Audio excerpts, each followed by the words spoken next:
নবম শ্রেণীর প্রিয় শিক্ষার্থীরা কেমন আছো? সবাই আশা করি অনেক ভালো আছো। বিষয় জীবন ও জীবিকা, ষান্মাসিক মূল্যায়ন 2024, তারিখ 10/7/2024।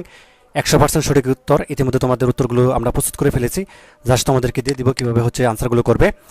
তো এটি দেখো, তোমাদের যে কাজের নামটা হবে সেটি উদ্বোধনীমূলক ব্যবসায়িক বিনিয়োগ পরিকল্পনা প্রণয়ন। ঠিক আছে, অর্থাৎ উদ্ভাবনীমূলক ব্যবসায়িক বিনিয়োগ পরিকল্পনা প্রণয়ন, এটি তোমাদের কাজের নাম।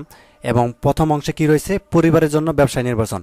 অর্থাৎ তোমার পরিবারের জন্য ব্যবসা নির্বাচন করতে হবে। প্রথমে ধাপ ক, খ, গ, ঘ, উম পর্যন্ত দেওয়া আছে, সবগুলো আমরা করব। তো এটি আমরা প্রথম অংশটা আগে করে ফেলি। ঠিক আছে, তো চলো আনসারটা দেখা যাক। প্রথমেই তো আমাদেরকে ধাপ কয়ে যেটি বলা হয়েছে, পারিবারিক আর্থিক পরিস্থিতি বিশ্লেষণ করতে বলা হয়েছে। ঠিক আছে, প্রথমে আমাদেরকে কাজটা কি করতে বলা হয়েছে, যে পারিবারিক যে বাজেট সেটা তৈরি করতে বলা হয়েছে।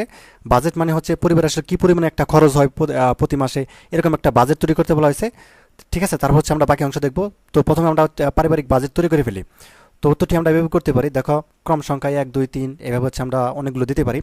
তো উদাহরণস্বরূপ আমি এখানে 5 পর্যন্ত দিয়েছি, তুমি চাইলে আরও কম বেশি করতে পারো। ঠিক আছে, তো মূল খাদ্য যেমন খাদ্য, উপখাদ্য রয়েছে চাল, আটা, তেল, মাছ, মাংস, সবজি, ফলমূল, মিষ্টি। ঠিক আছে, তো দেখো, চাল, আটা, তেল, মাছ, মাংস, সবজি এগুলো আমাদের 7,000 টাকা লাগিয়ে ধরলাম বাজেট।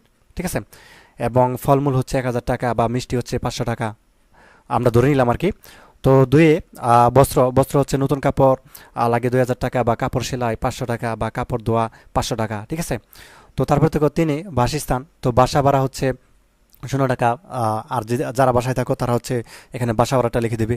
ঠিক আছে, আর নতুন ঘরের খরচ আমরা 1500 টাকা লিখলাম। তো শিক্ষা, চারে রয়েছে শিক্ষা, তো শিক্ষা প্রতিষ্ঠানের বেতন 700 টাকা, বা শিক্ষা সামগ্রী যেমন বই খাতা কলম এগুলো কিনতে লাগলে 300 টাকা। ঠিক আছে, আমরা ধরলাম। তো তারপর দেখো পাশে দিয়েছি যোগাযোগ যাতায়াত, তো যাতায়াত ভাড়া যেমন 1000 টাকা ধরেছি আমি। তো এখানে আমাদেরকে মোট কত টাকা দেখো, তো মোট আমাদের 15,000 টাকা। এটা আমাদেরকে পারিবারিক একটা বাজেট তৈরি করলাম এইভাবে। তো এটা আমাদের প্রথমে পারিবারিক একটা বাজেট তৈরি করতে বলা হয়েছে।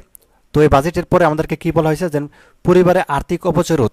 এই যে আমরা যে বাজেট তৈরি করলাম, ঠিক আছে, আরও অন্যান্য বাজেট আছে। ঠিক আছে, পরিবারে অন্যান্য বিষয় খরচ আছে বা বাজেট রয়েছে। তো যাই হোক, আমরা 5 পর্যন্ত তৈরি করেছি, তুমি চাইলে আরও কম বেশি করতে পারো, কোনো সমস্যা নেই। 5 পর্যন্ত করলেই হবে গুরুত্বপূর্ণ বিষয়গুলো। তো তারপর পরিবারের আর্থিক অপচয় রোধ, এটা আসলে কীভাবে করবে, বা পরিবারের আর্থিক অপচয় রোধে তুমি পদক্ষেপ কী কী নিবে সে ব্যাপারে আমাদেরকে প্রশ্ন করা হয়েছে। তো আমরা এইভাবে লিখব, পরিবারের আর্থিক অপচয় রোধে বিভিন্ন পদক্ষেপ গ্রহণ করা যায়, যেমন খাদ্য অপচয় না করা। ঠিক আছে, 2 কাপড় থাকতেও নতুন কাপড় না কেনা বা অযথা খরচ না করা, বিদ্যুৎ অপচয় না করা, পানি অপচয় না করা।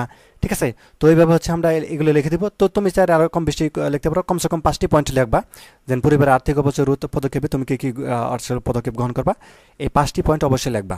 তো তারপর দেখো, আমাদেরকে যেটি বলা হয়েছে, যে অর্থ সংশ্লিষ্ট কাজের দায়িত্ব তালিকা। ঠিক আছে, অর্থ সংশ্লিষ্ট কাজের দায়িত্ব তালিকা আমাদেরকে অর্থাৎ সুযোগ সুবিধা অনুযায়ী লিখতে বলা হয়েছে। তো আমরা এবার লিখতে পারি, যে পরিবারের বর্তমান আর্থিক অবস্থা বিশ্লেষণ, বা বিনিয়োগের খাত নির্বাচন, বিনিয়োগের লক্ষ্য উদ্দেশ্য নির্ধারণ, বা বিনিয়োগের ফলাফল মূল্যায়ন। তো এই বিষয়গুলো আমরা লিখে দিতে পারি। তো তারপর দেখো, আমাদের ধাপ ক্ষয়ে আমাদেরকে বলা হয়েছে ব্যবসার ধরন নির্বাচন করতে বলা হয়েছে। ঠিক আছে, আমরা যে ব্যবসাটি করব সেটি আসলে ধরনটা নির্বাচন করতে বলা হয়েছে, যে ব্যবসার ধরন। তো উদ্ভাবনীমূলক উদ্ভাবনীমূলক ব্যবসার নাম হলো কাপড়ের ব্যবসা। তো আমাদেরকে একটা ব্যবসা নির্বাচন করতে বলা হয়েছে, তো আমরা দিলাম কাপড়ের ব্যবসা করব। এটা আমরা নির্বাচন করলাম। তো কেন নির্বাচন করলাম সেটি দেখি। তো এই ব্যবসাটি একটি দীর্ঘমেয়াদী ব্যবসা হবে। ঠিক আছে, তো আমরা যেটি করব সেটি কি দীর্ঘমেয়াদী ব্যবসা। তো এই ব্যবসাটি বেছে নেওয়ার কারণ হলো, কাপড়ের ব্যবসাটি স্বল্প পুঁজিতে করা যায়, তাছাড়া পারিবারিক চাহিদা পূরণ করবে কাপড়ের ব্যবসায়ের মাধ্যমে। তাই আমি উদ্ভাবনীমূলক ব্যবসা হিসেবে কাপড়ের ব্যবসা বেছে নিয়েছি। ঠিক আছে, তো এটা আমরা ধাপ ক্ষয়ে ব্যবসায় নির্বাচন লিখে দিব। তো তারপর দেখো, আরও অংশ রয়েছে আমাদের। আচ্ছা, এতটুকুই রয়েছে, এতটুকু আমাদের প্রথম অংশ শেষ আমাদের। ঠিক আছে, তো এতটুকু আমাদের প্রথম অংশ শেষ, এবং আমরা এর পরের যে ভিডিওটি সেটাই আমরা দ্বিতীয় অংশ দেখব। সেই ভিডিওটি এই কমেন্টে আমি লিঙ্ক দিয়ে দিব। ঠিক আছে, অবশ্যই সেটি দেখে নিবে, অথবা তোমরা চ্যানেলের ভিতরে যাওয়ার পর ভিডিওতে ক্লিক করবে, সেখানে কিন্তু দ্বিতীয় পর্ব দেখতে পাবে। ঠিক আছে, তো দ্বিতীয় অংশে কিন্তু গ এবং উম পর্যন্ত দেওয়া আছে। ঠিক আছে, একটু পরে দিচ্ছি। তো এই পর্যন্ত তোমরা লিখতে থাকো। তো বাকি অংশ কিন্তু আমি একটু পরে দিচ্ছি। ঠিক আছে, 15-20 মিনিট পরে দিচ্ছি। সেই উত্তরটি রেডি হচ্ছে। তো ধন্যবাদ সবাইকে ভিডিওটি দেখার জন্য। আল্লাহ হাফেজ।